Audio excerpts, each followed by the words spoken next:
Hello friends. तो आज की क्लास हम अकाउंटिंग स्टैंडर्ड्स में आगे कंटिन्यू करेंगे और स्टार्टिंग करेंगे डिस्टिंक्शन से इंडियन अकाउंटिंग स्टैंडर्ड्स और इंटरनेशनल अकाउंटिंग स्टैंडर्ड्स से। तो हम देखते हैं हमें नीड क्या थी अकाउंटिंग स्टैंडर्ड्स की और क्या नीड थी इंडियन अकाउंटिंग स्टैंडर्ड्स की।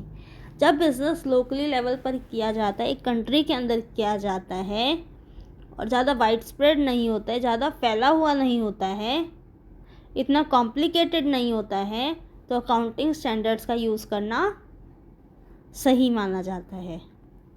पर जब बिज़नेस है वो फैला होता है, ग्लोबली बेसिस पे उसका एम्पायर होता है, कॉम्प्लिकेटेड होता है, तो उसके लिए हमें इंडियन अकाउंटिंग स्टैंडर्ड्स को अप्लाई करना होता है। ऑब्जेक्टिव क्या है इंडियन अकाउंटिंग स्टैंडर्ड्स को यूज़ करने का और सिंपल अकाउंटिंग स्टैंडर्ड्स को यूज़ करने का? जो वेरिएशंस हैं ट्रीटमेंट में, ताकि अलग अलग लोग अलग अलग तरह से ट्रीटमेंट ना करें और हम इंट्राफर्म और इंटरफर्म कंपैरिजन कर सकें। इसके लिए accounting standard, Indian accounting standards का यूज़ किया जाता है जब हमें फाइनेंशियल स्टेटमेंट्स, कंपनी के अकाउंट्स, कंपनी की रिपोर्ट्स को मैच करना होता है, कंपेयर करना होता है अपनी कंपनी के अलावा दूसरी कंपनियों से भी। तो हम इंडियन अकाउंटिंग स्टैंडर्ड्स का यूज़ करते हैं।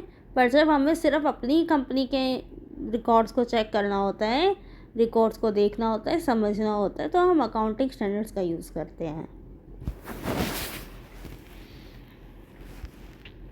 परवेसिवनेस, अकाउंटिंग स्टैंडर्ड्स को हम हर जगह अप्लाई नहीं कर सकते। इंडियन अकाउंटिंग स्टैंडर्ड्स को हर जगह अप्लाई कर सकते हैं। इंडियन अकाउंटिंग स्टैंडर्ड्स ज़्यादा वाइड स्प्रेड हैं, ज़्यादा उनकी वैल्यू है और अकाउंटिंग स्टैंडर्ड्स की वैल्यू कम है। Basis, accounting standards legal basis पर यूज़ किए जाते हैं और Indian accounting standards substance basis पर यूज़ किए जाते हैं। वो प्रिंसिपल पे बेस होते हैं, वो रिफ्लेक्ट करते हैं कि बिज़नेस का मोटिव क्या है, बिज़नेस किस चीज़ का है, और हर एक ट्रांजैक्शन के पीछे उसका पूरा लॉजिक होता है। डिस्क्लोजर रिक्वायरमेंट्स, अकाउंटिंग स्टैंडर्ड्स में डिस्क्लोजर्स कम होता है। हम प्रेजेंट जिस तरीके से करते हैं रिकॉर्ड्स को, वो कम होते हैं, उसमें कम अच्छी तरह से अंडरस्टैंडेबल वे से डिस्क्लोज होते हैं। और इंडियन अकाउंटिंग स्टैंडर्ड में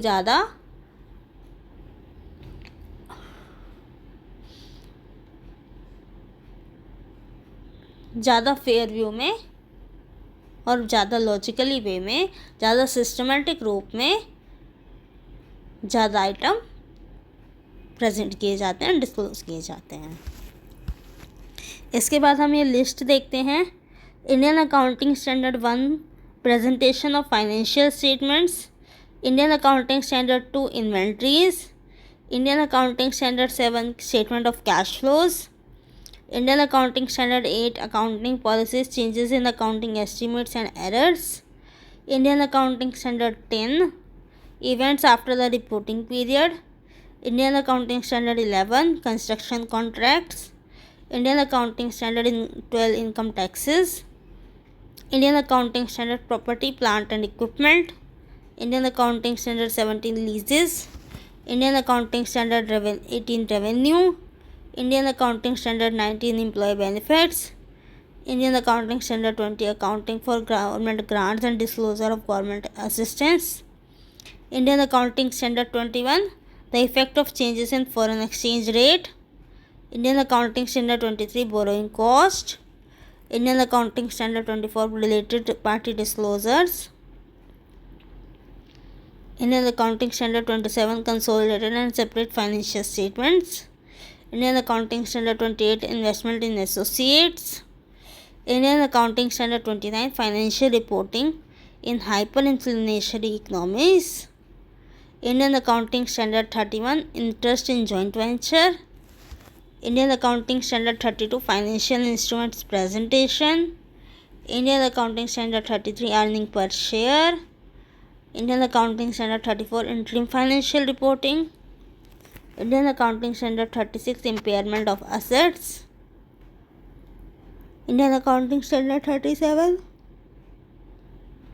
provision, contingent liabilities and contingent assets. Indian Accounting Standard 38, intangible assets. Indian Accounting Standard 39, financial instruments recognition and measurement. Indian Accounting Standards 40, investment property.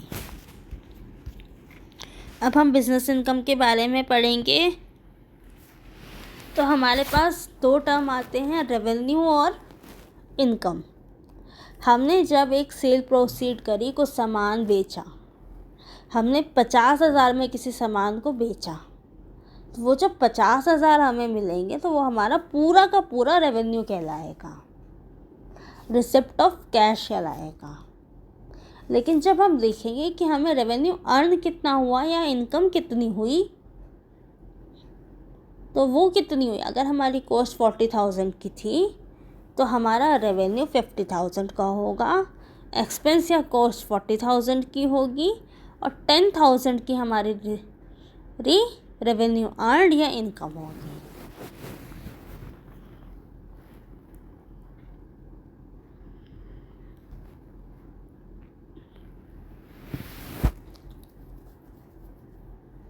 इसके अलावा एक टर्म आता है एक्रूड इनकम, जिसे हम कहते हैं जिसे हमने अर्न कर लिया है लेकिन अभी रिसिप्ट नहीं आई है, यानी कि हमें कैश नहीं मिला है लेकिन हमने उस पैसों को कमा लिया है, तो वो हमारा एक्रूड इनकम होता है कि हमें आगे वाले साल में पैसे मिल जाएंगे। इसके अलावा एक्सपेंसेस जब हम देखते हैं तो एक्सपेंसेस कितने तरह के होते हैं। प्रीपेड एक्सपेंसेस कि जो इस साल में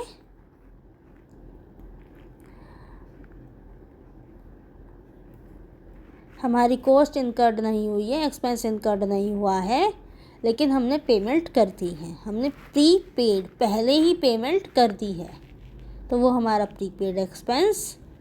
आउटस्टैंडिंग एक्सपेंस होता है कि एक्सपेंस तो हमें हो चुका है, कॉस्ट इनकर्ड हो चुकी है, एक्सपेंस हमारा हो चुका है, लेकिन अभी हमने पेमेंट नहीं की है, तो हमारा आउटस्टैंडिंग एक्सपेंस, पैसे देना बाकी है, बकाया। इसके अलावा कुछ कॉस्ट इस तरह की होती हैं जैसे डेप्रिसिएशन, जो कॉस्ट हमारे को अभी इनकर्ड तो हो रही है लेकिन अभी पेमेंट नहीं हो रही है, कई सालों बाद हमें उसकी पेमेंट करनी पड़ेगी। वियर एंड टियर जो हो रहा है, ऑब्सोलेंस हो रही है हमारी फिक्स्ड एसेट्स की, वो वाली कॉस्ट होती है जैसे डेप्रिसिएशन।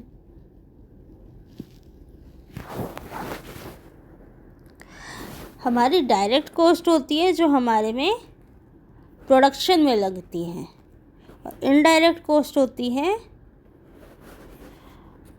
जैसे कि rent, office salaries, light, postage, telephone expense.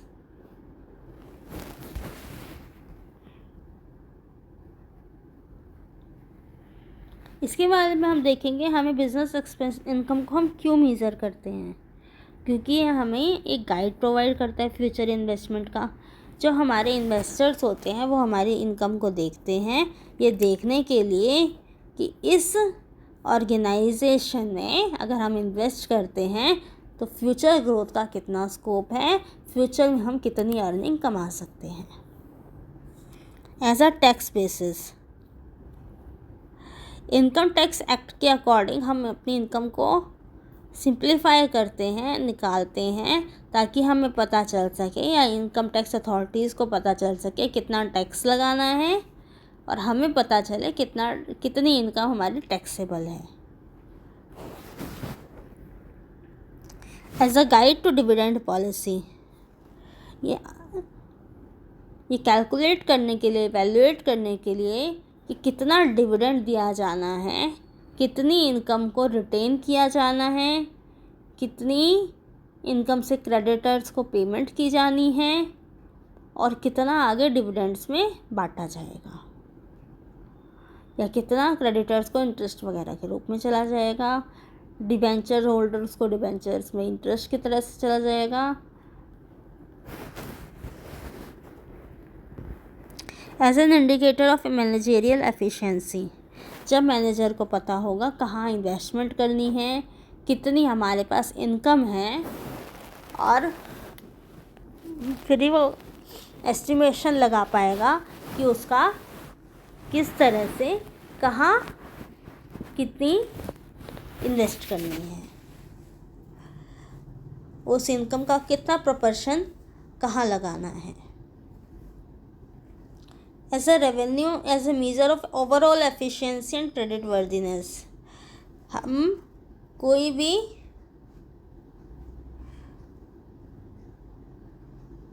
Investor है, क्रेडिटर है, वो देखना चाहता है, या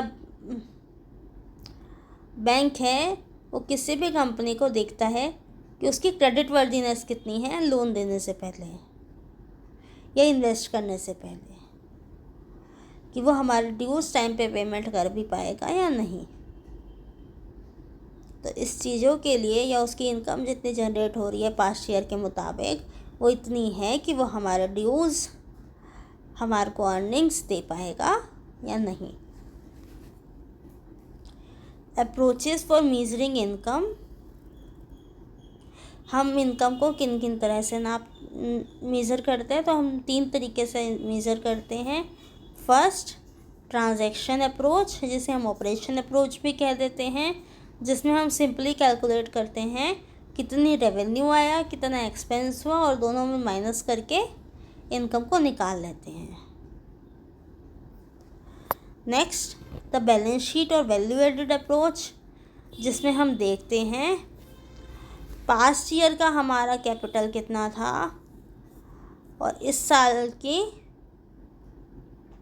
या देखते हैं पिछले साल का बैलेंस कैरिड डाउन कितना था, पिछले साल का बैलेंस ब्रॉट डाउन कितना था, और इस साल का बैलेंस ब्रॉट डाउन कितना है। यानी कि जो ओपनिंग बैलेंस है वो पिछले साल का कितना था और इस साल का कितना है, और दोनों का डिफरेंस निकाल के हम निकाल लेते हैं हमारी इनकम कितनी हुई।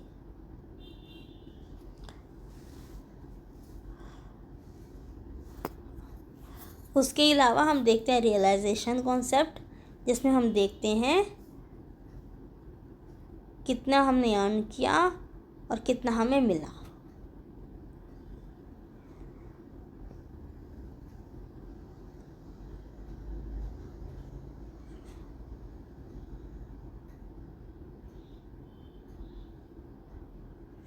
जिसे हम रेवेन्यू रिकॉग्निशन प्रिंसिपल भी कहते हैं, कितना रेवेन्यू हमारा एक्चुअल में है, जिसमें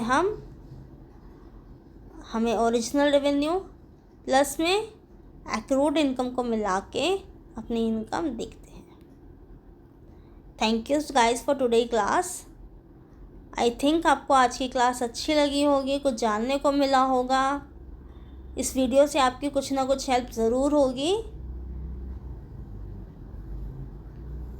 तो मेरा आपसे गुजारिश है कि आप मेरी वीडियो को ज़्यादा से ज़्यादा लाइक, शेयर, सब्सक्राइब करें। अगर कोई डाउट है तो कमेंट सेक्शन में पूछ सकते हैं।